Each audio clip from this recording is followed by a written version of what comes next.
Assalamualaikum warahmatullahi wabarakatuh. Perkenalkan, nama saya Iva Subiha dengan NIM 12420303076. Saya dari program studi pendidikan bahasa Arab. Pada kesempatan kali ini saya akan mempresentasikan materi UTS mata kuliah ilmu aswad. Secara umum, ilmu aswad adalah ilmu yang membahas tentang bunyi-bunyi bahasa, melalui dari cara bunyi itu dihasilkan oleh alat ucap manusia, cara bunyi itu berpindah melalui udara, hingga bagaimana bunyi tersebut diterima dan dipahami oleh pendengar. Dengan kata lain, ilmu aswad tidak hanya fokus pada satu tahap saja, tetapi mencakup 3 proses, yaitu produksi, transmisi, dan persepsi bunyi.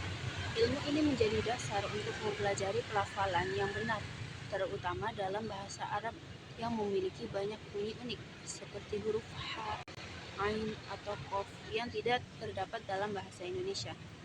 Jadi, ilmu aswad membantu kita memahami mengapa bunyi itu terdengar berbeda dan bagaimana cara menghasilkan bunyi tersebut dengan benar. Ilmu aswad memiliki 2 cabang utama, yaitu fonetik dan fonologi. Fonetik ini membahas bunyi dari fisiknya, bunyi yang dihasilkan oleh alat ucap dan bagaimana sifatnya dan seperti apa gelombang bunyi tersebut. Fonetik lebih bersifat universal karena membahas bunyi apapun yang bisa diucapkan manusia, bukan hanya bunyi bahasa Arab saja. Sedangkan fonologi lebih spesifik karena mempelajari bunyi-bunyi yang memiliki fungsi membedakan makna dalam suatu bahasa. Bunyi memiliki peran fungsional dalam membedakan makna. Dari 2 cabang ini, kita bisa memahami bahwa fonetik membantu kita menguasai pelafalan, sedangkan fonologi membantu kita memahami sistem bunyi yang digunakan dalam suatu bahasa. Ilmu aswad itu menempati posisi penting dalam kajian kebahasaan karena berkaitan langsung dengan aspek pembentukan kata, kalimat, dan makna. Dalam ilmu sorab, ilmu aswad membantu kita memahami perubahan bentuk kata akibat perubahan bunyi. Contohnya, ketika huruf hamzah diganti atau dihilangkan karena alasan fonetik. Terus dalam ilmu nahwu, intonasi dan tekanan suara bisa memengaruhi struktur kalimat. Misalnya, dalam kalimat tanya, nada suara biasanya naik di akhir. Kemudian dalam ilmu semantik, perubahan nada atau intonasi bisa mengubah makna, seperti perbedaan antara kalimat perintah dan kalimat biasa. Sementara dari leksikologi dan penyusunan kamus, ilmu aswad membantu dalam menentukan simbol bunyi yang tepat untuk setiap kata. Jadi, bisa disimpulkan bahwa ilmu aswad menjadi dasar dalam memahami seluruh aspek bahasa, mulai dari pengucapan hingga makna. Bunyi pada dasarnya adalah getaran udara yang bisa ditangkap oleh telinga, tapi tidak semua bunyi itu disebut bunyi bahasa. Misalnya suara petir atau klakson mobil itu bunyi, tapi bukan bunyi bahasa, karena tidak membawa makna. Sedangkan bunyi bahasa adalah bunyi yang digunakan manusia untuk berkomunikasi. Seperti yang dijelaskan oleh Ibu Nujini, bahasa adalah bunyi-bunyi yang diucapkan oleh suatu kaum untuk menyampaikan maksud mereka. Artinya, bahasa itu hidup melalui bunyi. Tanpa bunyi, komunikasi tidak bisa berjalan dengan efektif. Inilah mengapa ilmu aswad penting, karena dari sinilah kita belajar bagaimana bunyi bahasa itu bekerja dan bermakna.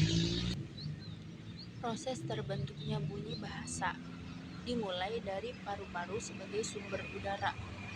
Udara yang dihirup akan keluar melalui dorongan otot perut dan dada, melewati pita suara di tenggorokan.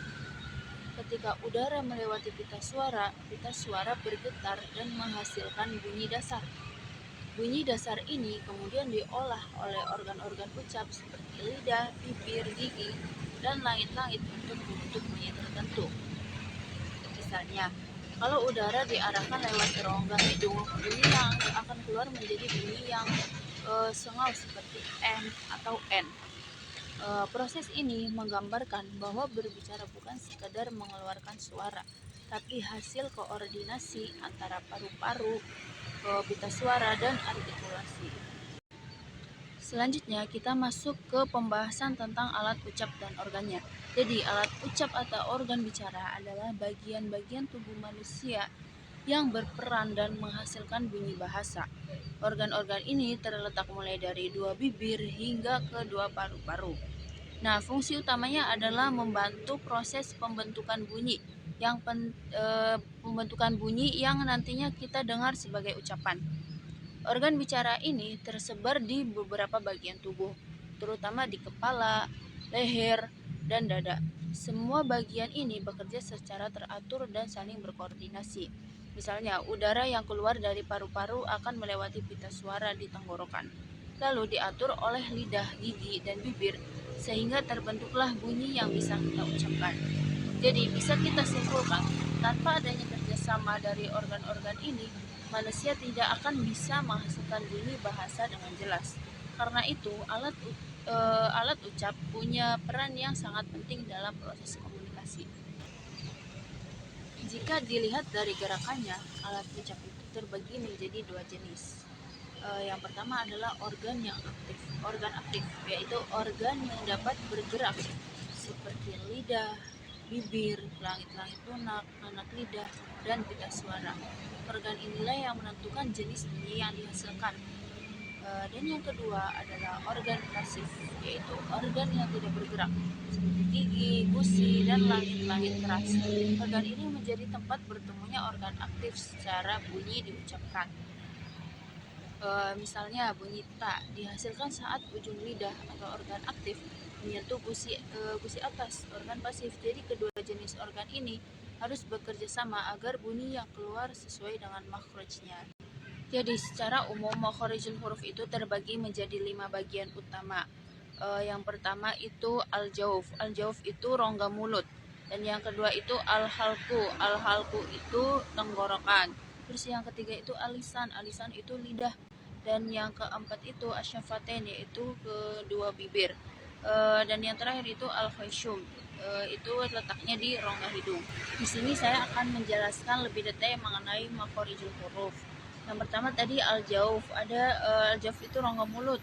Huruf-hurufnya itu ada salah satunya yaitu alif. Alif ini keluar dari rongga mulut dengan mulut terbuka lebar, a. Terus bunyinya itu lembut, bersuara tipis dan panjang. Terus kemudian huruf yang kedua itu ada wawu. Wawu ini keluar dari bentuk bundaran bibir. Wawu bersuara, dia itu sedang dan tipis. Terus kemudian ada huruf ya. Dia ini keluar dari bagian tengah lidah menuju langit-langit. Dia itu bersuara dan bunyinya itu tipis. Terus ini kita masuki kepada pembahasan yang kedua, yaitu al-halqu, yang artinya tenggorokan. Dari sini keluar 6 huruf terbagi menjadi 3 bagian sesuai letaknya. Yang pertama itu ada tenggorokan bagian paling bawah, yaitu dekat dada. Itu ada huruf kho. Bunyi keluar dari bagian paling bawah tenggorokan. Ada gesekan udara, dia itu tidak bersuara dan tipis. Dan yang kedua itu ada guain. Guain itu tempat keluarnya itu sama dengan kho, tapi bersuara dan bunyinya tebal. Terus kemudian ini ada yang keluar dari tenggorokan bagian tengah, yaitu hurufnya ada ain. Ain ini keluar dari tengah tenggorokan. Dia itu bersuara dan sifatnya dia itu tipis. Terus kemudian ada ha. Ha ini keluar dari tempat yang sama, tapi dia itu tidak bersuara, dia itu tipis dan lembut. Terus kemudian ada tenggorokan bagian atas. Dia itu dekat dengan pangkal mulut. Hurufnya itu ada hamzah. Dia itu keluar dari ujung atas tenggorokan. Bunyinya itu seperti letupan, tidak bersuara. Terus kemudian ada ha. Ha ini keluar dari tempat yang sama, tapi bunyinya berhembus lembut, tidak bersuara, dan dia itu tipis. Di sini kita akan membahas makharijul huruf bagian lisan. Lisan itu artinya lidah, yang mana bagian ini yang paling banyak menghasilkan huruf karena lidah itu bisa menyentuh banyak titik berbeda di langit-langit dan gigi. Di bagian lidah ini ada berbagai pembagiannya lagi. Itu ada bagian belakang lidah. Hurufnya itu terdiri dari kof. Kof ini keluar dari pangkal lidah yang menempel pada langit-langit belakang dan bersuara tebal. Kemudian ada kaf. Kaf ini keluar dari tempat yang sama, tetapi dia itu tidak bersuara dan bersifat tipis. Dan di sini juga ada bagian dari tengah lidah. Huruf-hurufnya itu diantaranya ada jim. Jim ini terletak di tengah lidah dan dia itu berada di tengah langit-langit, di langit-langit tengah. Dia itu bersuara. Dan kemudian ada huruf shin. Shin ini dari tempat yang sama tapi tidak ada gesekan udara dan dia juga tidak bersuara. Kemudian ada huruf ya. Ia juga keluar dari tengah lidah. Dia itu bersuara dan bersifat lembut.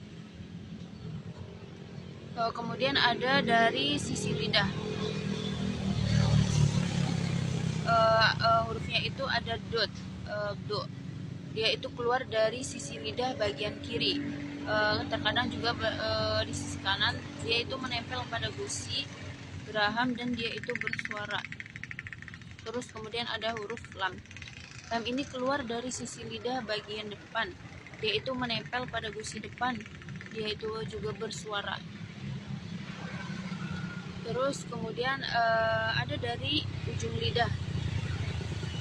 Ujung lidah ini ada beberapa huruf juga, yaitu ada nun. Nun ini keluar dari ujung lidah yang menempel ke gusi, tapi dia bunyinya itu disertai dengan getaran dan rongga hidung yang bersuara.